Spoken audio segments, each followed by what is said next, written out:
Hello everybody, my name's Alan and today I'm going to do my first YouTube video ever in regards to Bible prophecy and events that are taking place. This one in particular being my first one, I've been studying for years, doing research for years, and I've never done a video. I've watched and learned from so many good teachers, pastors, and just a number of teachers from around the world on YouTube. And something struck me in this past week that I did a lot of research and instantly felt that I needed to bring this to light. And the word that kept coming to me as I was praying about it was the word posterity. Posterity, posterity. It just kept coming to me.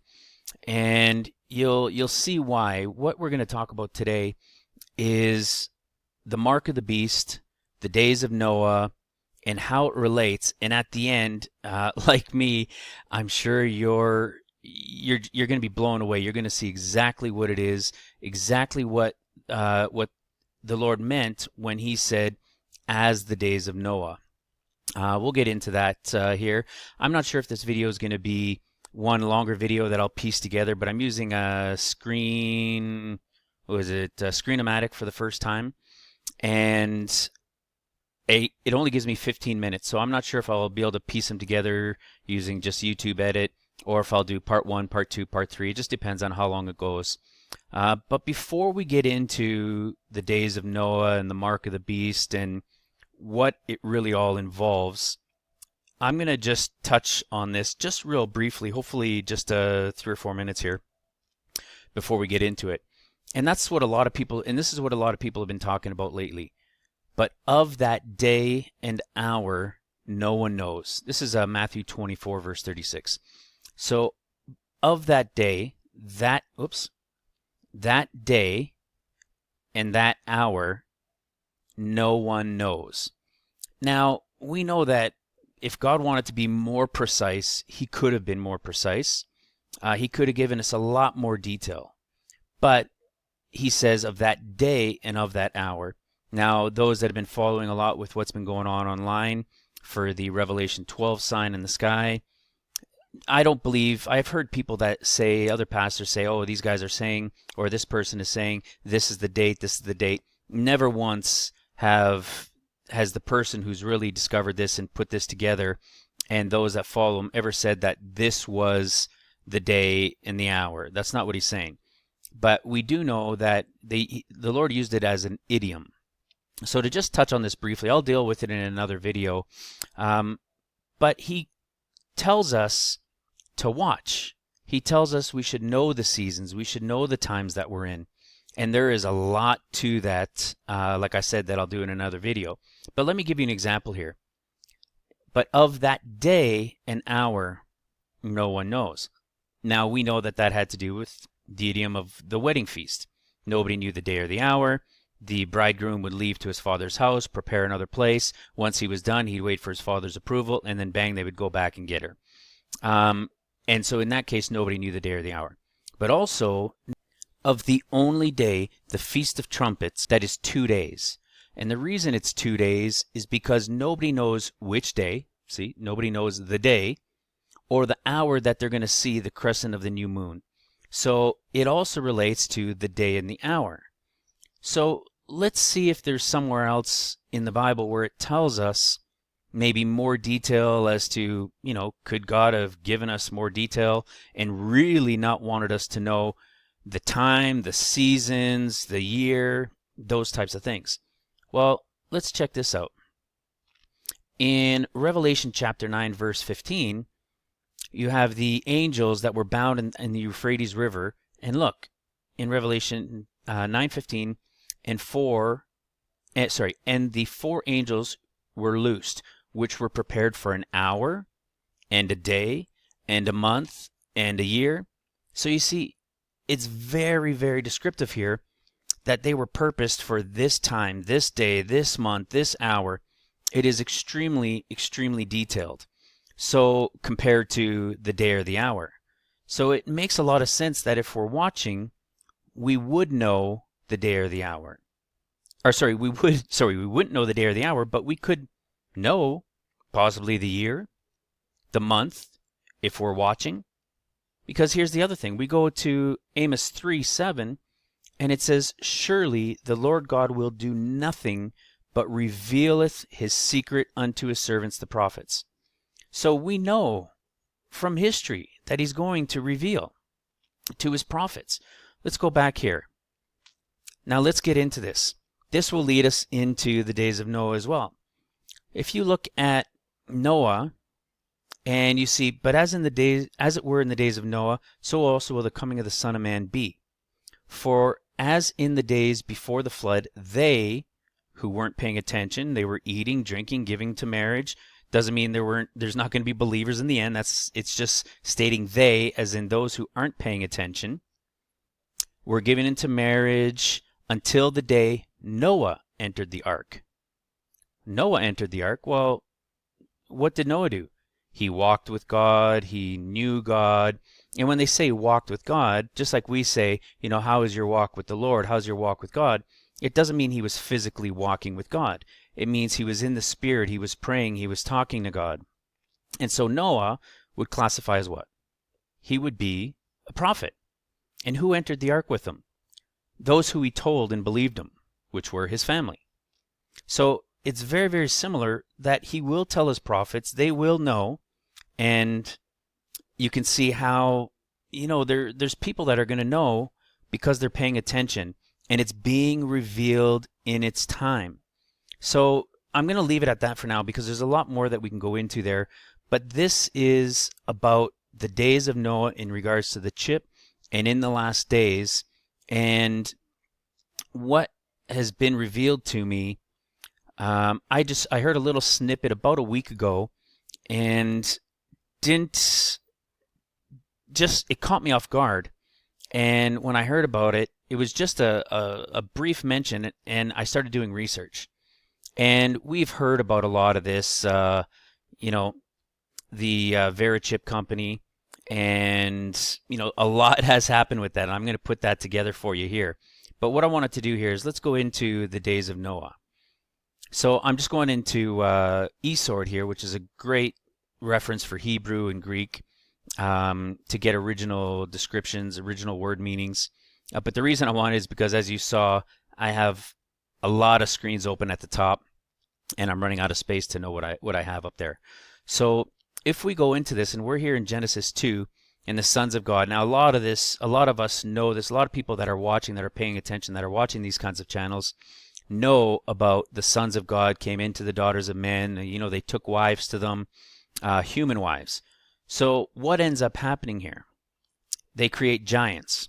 We know that giants were huge, and there's a lot of talk of this cover-up with Smithsonian. We get all of this. But what was the point? What was happening in these days of Noah? Well, there were giants in the earth, so on the earth here, but also after that. So after that, well, we don't see any giants around now, but I will get to that and explain exactly where this all leads. So there were giants in those days and after that. So that's very, very important. But what happened? Noah found grace in the eyes of the Lord, and the generations of Noah, so his kids, himself, him and his wife, that Noah was a just man and perfect. Perfect doesn't mean that he was a perfect person. There was no perfect man after Adam fell. So what we can see is that he was without spot, without blemish. And what that's saying is because he walked with God. He prayed, and the bigger meaning is without blemish. He was full human. He didn't have any mix of his DNA. And that is the key that we're going to get to, is his mix of DNA. So you can see the Lord saw that the earth was corrupt and filled with violence. And God looked upon the earth, and behold, it was corrupt, for all flesh had corrupted. So all flesh, except obviously up here, Noah and his family, because he was still of a pure human. He didn't have any mixed blood, any, what we call Nephilim blood in him or his family. They were pure in their bloodline. That's what this is about. So there was no corruption in their flesh, but in everybody else, they were corrupted. And we'll get into this piece over here too, also after that. Because then we say, oh, well, also after that, and then we don't hear anything about, well, we do hear about giants later on. We'll talk about that. But where did they come from? If everybody was wiped out, if the Lord wiped out everybody, it said he was wiping out all flesh from the earth. Well, how did we still have giants in the land after that? And that's what we'll also get into. So let's go over here.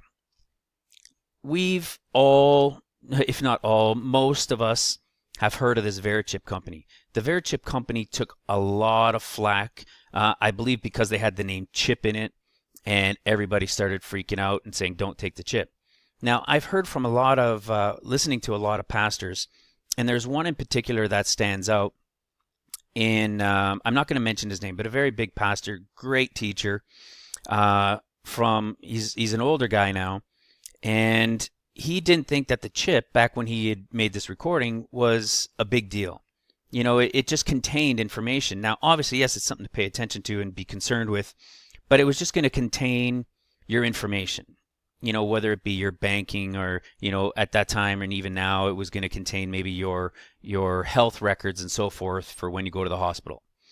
And, you know, in that sense, if you really looked into it, that wasn't the totality, the total information of the chip that was going to be the key. So I started doing a little bit of digging, or quite a bit of digging, and what I came across, it's your jaw's going to drop. Literally, when I discovered the first one and I shared it with my family, they couldn't believe it. And I've got a 14-year-old son and an 11-year-old daughter who I've been sharing over the years different things that I've come to learn and come to know. And I'll tell you, this was oh my goodness. And like I said, I've come to believe that it's a posterity thing. This video is meant to get out to as many people as possible. And I'll talk about doing that later. You're free to share it as often or however you want. And you'll see why as we get going forward, because of what this chip now is. It's no longer the Verichip. They took so much heat for it, and so they changed, and that's what we're going to get into. And when they changed, there was some talk about it, but there really wasn't a whole bunch, and I'll show you that, and I'll show you where it went to. So everybody remembers their logo. There's still people that talk about it now. So let's have a look here. When we look up the Verichip company, we find a company called Digital Angel. I thought that was pretty interesting as well.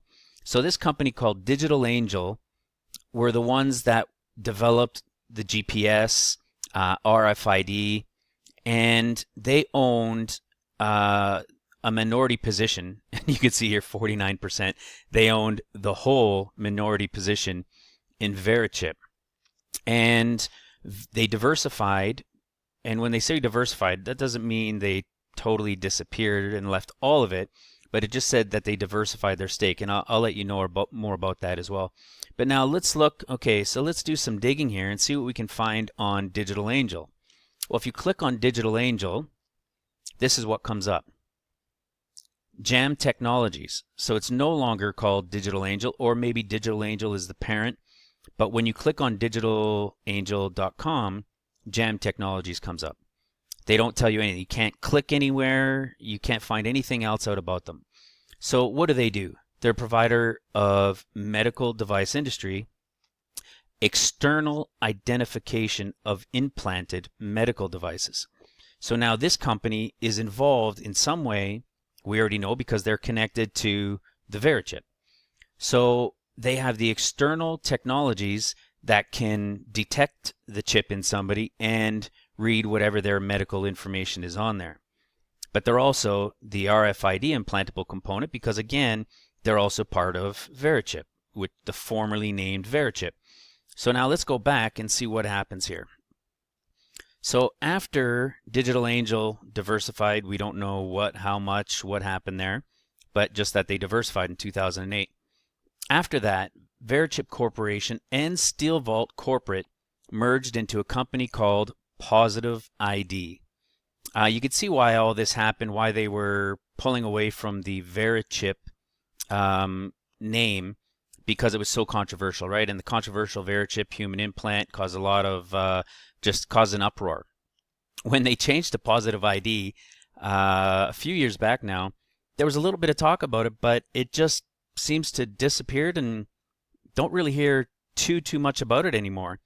And like I said, what I'm going to reveal to you guys here today, what this really has come to, and why it is so important now more than ever to absolutely not take the chip. Now, for believers, those in the body of Christ, we're not going to see this. We're not going to see what's going to come from this chip. But this, like I said, is for posterity, and you're allowed to share it and record it and do as much as you want to share what's here, because I believe this is going to be very important for those who are left, to reveal to them why it's important not to take the chip and why the chip condemns you. That's the key. So let's have a look here. We've got one company through Digital Angel that is medical and RFID. Okay, there's your medical records and your tracking. Now let's go into SteelVault. Well, when we go look into SteelVault, let's see here, we find out that SteelVault, here it is, SteelVault Corp, which again, if you click on their website, if you click on this, the website doesn't exist anymore. But in this case, it's more understandable because the company is no longer, it's merged. So let's see who SteelVault was. We don't get a whole bunch, but we get some, and it's the important stuff. SteelVault is IFTH Acquisition Corp. DBA is doing business as SteelVault. So what was SteelVault's big deal? Why would they be involved in merging with the Verichip? Well, here we go. Premier leader in security products and services, including credit monitoring, credit reports, and other identity theft protection services. So the acquisition company acquired National Credit Report. So what do we have here? We have now all of your private banking information. Your credit report, anything relating to your credit is now in there. Here we've got now you cannot buy and sell. The other one has, we know what's wrong with you, we know what your medical history is and anything concerning you and what's in your DNA, and we know where to find you or how to find you. So if we go in and we click on this company here, and we try to say, okay, SteelVault, like I said, you're not going to find anything on them. But if we go to, let's see if we can find IFTH Acquisition Corp, and we do a little digging here, and we come up, oh, just like the others, they've all disappeared. So there's nothing there. So what do we, let's see, was this the next one? This is a little bit later. So we come across and we realize that that company is no longer there either. So we do a little bit more digging. We see, who else is connected with Positive ID. And as this video continues, it's going to get more and more and more interesting.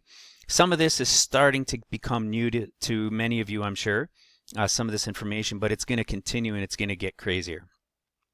So after a little bit more research, we see again in 2009. So a lot of this was around 08, 09 that started happening. And all of these chip, their ticker number, their trading symbol for Verichip, for SteelVault, for Digital Angel, they're no longer. You can't find them. They're not publicly traded anymore. Again, it could still have to do with the fact that it's now all come under the new name. So after doing a little bit more digging, we find out this company here, Verichip, also went into a deal with Receptors LLC. Right off the bat, Receptors, dealing with the Verichip, it starts to make you go, So a lot of it seems really good. You can read through this. I don't know that I'll leave links, but I mean, you could always copy. You can see what's up here in the link up here. So looking into this more, you find out that they created a product They say it's for, if there's pandemics or like here, bioterrorism, any bio threats, and they created this platform for being able to detect it. And people coming in that may have it in their bodies, like whether it be in their bloodline, because remember this in their bloodstream. Sorry. So you got to remember all of this is going back to the blood. So we can see here the product is currently in the marketplace. So the products that are currently in the marketplace, they're expensive. They take too much time. And this company here, these companies, so say the companies, that's through Positive ID with this company, Receptors, and Verichip, all these companies combined. That's what they mean by the companies here. Products are expected to produce a result within 20 minutes. And you'll find out what this all is and how it ties in with the chip again. So let's go down here, and we could see the chairman of Verichip at the time, before the name was changed. As we continue to build our partnership with Receptors, which started with the development of a glucose sensing RFID implantable microchip, which we now know they've moved well past.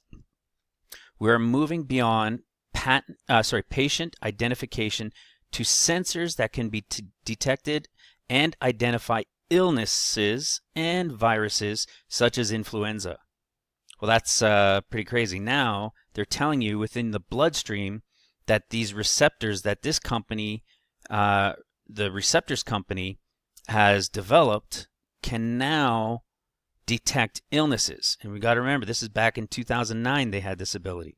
So what you're about to see is going to get even more detailed when it comes to blood and DNA. And you can see him down here, the partnership. Let's start from the beginning. Last week, Verichip announced it has expanded its existing development partnership with Receptors beyond the glucose RFID implantable microchip. Here we go. Other biological and environmental applications. And they have a patent for it. So this is their technology now. So other biological and environmental applications. All right, that's starting to get a little bit more interesting here. So who are these guys? We do some digging. We can find a little bit of information here. Well, now let's click on their website. Oh, what do you know? Once again, there's nothing. So did these guys merge with them? That I don't know for sure. So now let's go back to here. We've identified Digital Angel. We've identified, of course, Verichip, that everybody had already, or most people had known about. We've identified Stillcorp. We've identified another partnership with Verichip through Receptor. And what did they all do? Again, RFID and medical through Digital Angel. The chip itself, which is more or less the RFID part of it. And now they've also merged with Stillcorp, which is all your credit information. And they've done some sort of partnership with Receptor, and Receptor has the ability now to detect people that have different illnesses in them, and can, it all seems really good that they're going to be doing things that are going to help people. But as they've continued to develop this, we come to find the truth, whether they even know about it or not.